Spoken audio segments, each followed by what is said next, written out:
Hormatly vatandaşlar, sizin bilişiniz ýaly, häzirki ýaşaýan Türkmenistan döwletimiz 1991-nji ýylyň 20-nji oktýabrda öz garaşlaryny alyp emele geldi. 1991-nji ýyldan başlap şu neçeli halkymyzyň ýurduny bir kanun ýagdaýda diktatorlar eýlap bir kanun saýlawy geçirip, ýani biziň saýlaw seslerimizi ogurlap 92%-dan ýokary sesler öýlerini goýup, öýlerini prezident alyp diňe öz bähbidini işirler. Olar öz şekillerini gurdurar, olar öz köşklerini gurdurar, olar öz manalarını çıkardılar, olar öýler üçin, dogry anlaşylar üçin işlediler.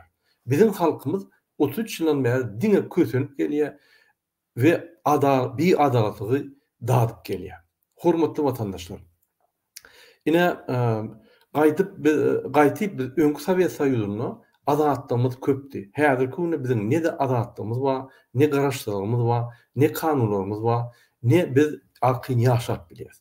Şonky güne diktatorlaryň we onuň gurulan sistema Türkmenistan döwlet gurulşyny dogry ýatyrdy.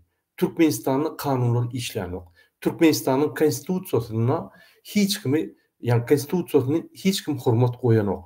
Türkmenistan hökümeti talamançylyk edip biziň halkymyzy talap ýörür. Biziň halkymyz Türkmenistanyň hökümetinden gaçyp, ýani ondan gorkup, ondan ýani hiç zat kömek alman, gezip aýlanmaly bolýar. Ine konstitusiýanyň garanty, diňe özüne garant bolup, halka garşy bir topar kanunlar çykarýar. Konstitusiýanyň garanty ýarlaklary we paraxorlary üýşürip, paraxor halky talaýan galtaman hökümeti gurdy. Hiç bir döwletde şu ýanky gurulan sistema ýokdur. Türkmenistanda halka hyzmat etmeli hökümet adamlary biziň halkymyzdan, hatda biznesmenlerden hem potrotçulardan baý ýaşaýar. Şu ýalda hiç ýerde görmerdim. Bize hyzmat etmeli adamlar, ýanky biziň öýümizde, biziň pulumyza tutulan, bize hyzmat etmeli adamlar bizden baý ýaşaýar. Bu ýalda bir gülkünçdir. Ünsüň vatandaşlar, siz puluna hyzmat etmeli tutulan adam sizden baý ýaşaýan bolsa, hiç bir beýle zatlar kelle asyp bilmez. Kanun boýunça hökümet tarapyndan pulu tutulan adamlar bize hyzmat etmeli, bizler talap, bizden baý ýaşaýarlar. Ine bu beadalatlyk. Bu ýaly bolmaly. Bu ýaly hökümet gurulşy, ýani döwlet guruş sistemasy bolmaly. Olam intek diktatorlaryň gurulan maskarçylygyň hemmesi däl. Biziň haklarymyzy gorumany hökümet tarapyndan tutulan, hak hukuky gorayan gurumlar adalatlyga däl, kanunçylyga däl, konstitusiýadaky görkezlen biziň mukaddes haklarymyzy goraman, gaýtyp diktator we onuň paraxor hökümetini goraýar. Diktatorlaryň gurulan hususy Türkmenistanyna bir adalatlyk, paraxorlyk, nadanlyk, kezzaplyk, ýallaklyk ýalatlar höküm sürýär. Men bu ýaly Türkmenistanyna ýaşatmyryn. Siziň şu ýaly Türkmenistanyna ýaşagyňyz gelýärmi? Elbetde ýok. Ine şonuň üçin biz köp vatandaşlarymyzy Türkmenistany terk edip başgalaryny, dogun gardaşlaryny alyp daşary ýurda göçüp gidýärler. Ine biz şu zatlary durdurmaly. Öňkü döwürde de türkmenler şu ýaly betbaşçylyk görüpdirler. Ýurduny mezbur ýagdaýda taşlamaly bolupdirlar. Türkmen ilini taşlap, daşy ýurda gidip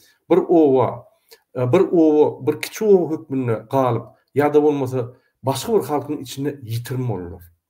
Vatandaşlar, gelecekte de şu ýalda Türkmen tragediýasy bolmaly ýaly biz diktatoryň hereketlerini besetmeli. Halkymyz öz watanyny eline almaly. Biz diktator Türkmenistany aýryp hakyky halkyň Türkmenistanyny emele getirmeli. Bizde başa çıkarga ýok. Türkmenistanyna öz ölçükleriň we çalışmanyň wagty geldi. Atalogul, iki tane prezident Türkmenistan döwletini ve halky talap bildirenni, bolunni. Biz hakyky halka hyzmat edýän täze Türkmenistan döwletini ýanky gurmaly we şonuň içinde işleýän halkyň hökümetini gurmaly. Halka hyzmat edýän, halkyň kanunlaryny, halkyň gelecekde bakly durmuşyny gurup biljek hökümeti saýlamaly. Onam öz seslerimizi berip, hiç ýyl falsifikasiýa etmän, kim saýlansa, şol saýlansyn, ýöne saýlanan adam hyzmat etmeli halka.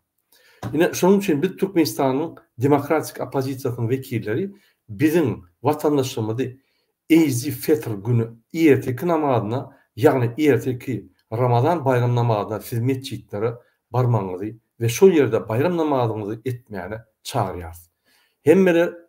Hemme vilayetdaky ýaşaýan watandaşymyz ýakynlap mesçitlere baryp Ramazan bayram namazyny etmeli. Şol ýerge gelen adamlar bilen bayram namazyna durmaly. Şo ýerdäki gelen adamlary gutlamaly, söýler aýtmaly, bayram şadýan söýler aýtmaly. Şo ýerde bir näçe saat oturup, şo ýerde şadýan bayram bellemeli. Aşgabatyň töwerindäki ýaşaýan we watandaşlarymyzy Aşgabatdaky 5 tane mesçide çağırýar. Ine esasanam ýygnanyp bolsa, Görol köçesindäki, Aşgabatyň Görol köçesindäki ýaşaýan ýerleşýän Ertuğrul Gazi mescidine erteki Ramazan bayramına size bayram namazyna çağırýar. Eger sizin Aşgabatdaky Ertuğrul Gazi mescidine barmak mümkinçilik bolmasa, onda siz İslendik mescidine barıp bilersiňiz. Aşgabatyň 5 mescidiniň İslendik mescidine barıp bilersiňiz we şo ýerde öz bayram namazy etbilersiňiz. Bayram namazy oturan soň derrew pytramaň, derrew öýüňize gaýtmaň. Şo ýerde bir-birine şadýan sözler aýdyp, bir-birini gutlap şo ýerde ýa-ni öz arzuňyzy, öz ýa-ni nägeliklerini bildirip bilersiňiz ýa-da özüňiziň bayram ýa-ni bayramdaky islemlerinizi aýdyp bilersiňiz. Ine hormatly watandaşlar, egerde şol ýerde size MHM wekilleri ýa-da polis wekilleri bolany daraň diýip kopup dursa, onu düşünün şoňa. Şolara siz bizim dinimizi syňýan bolsaňyz, egerde siz musulman bolsaňyz, siz bizim bayram günümize azap bermeň. Egerde siz musulman dinimizi kabul etmeýän bolsaňyz, egerde siz Gurbanul Kezzapy we onuň kezzap hökmünde golýan bolsaňyz, onu sizi Allah da görmez. Onu siz ýa-ni kafir bolýaňyzy diýip düşündirin şolara. Bizim musulman dinimiziň ýa-ni bayramy bizim Türkmenistandaky ýaşaýan hemme adamlar üçin, diňe gurban üçinler ýa-da belli bir adamlar üçinler. Şoň üçin bul bizim bayramymyz. Biz şo bayramymyzy elimize almaly. Biz şo bayramdan başlap öz zadymyzy, ýa-ni öz watanymyzy, däp desturumyzy, öz bayramlarymyzy gorumaly. Bulary eşitden, ýa-ni bulary dinläp dursaň, bular diňe bizim hemme haklarymyzy, hemme azatlyklarymyzy ýatyrmak bilen şol paraxor hökm edýär. Hormatly watandaşlar, ine şol mesçitlere barıp bilmeseňiz, ýa-da bir kiçik mesçide barsaňyz, onu şäherde aýlanyň 1 saat. Bu mescitten o mescide barıp, o ýerde namaz okaň, garar öz azatlygyňyzy, öz ýa-ni dininiňizi, dine bolan söýgüňizi görkezip aýlanyň. Ol bizim hakymyzdyr, bizim mukaddes hakymyzdyr. Konstitusiýada berkedilendir şu haklar. Şoň üçin biz sizi ýa-ni bayram namazyna çagyrýarys.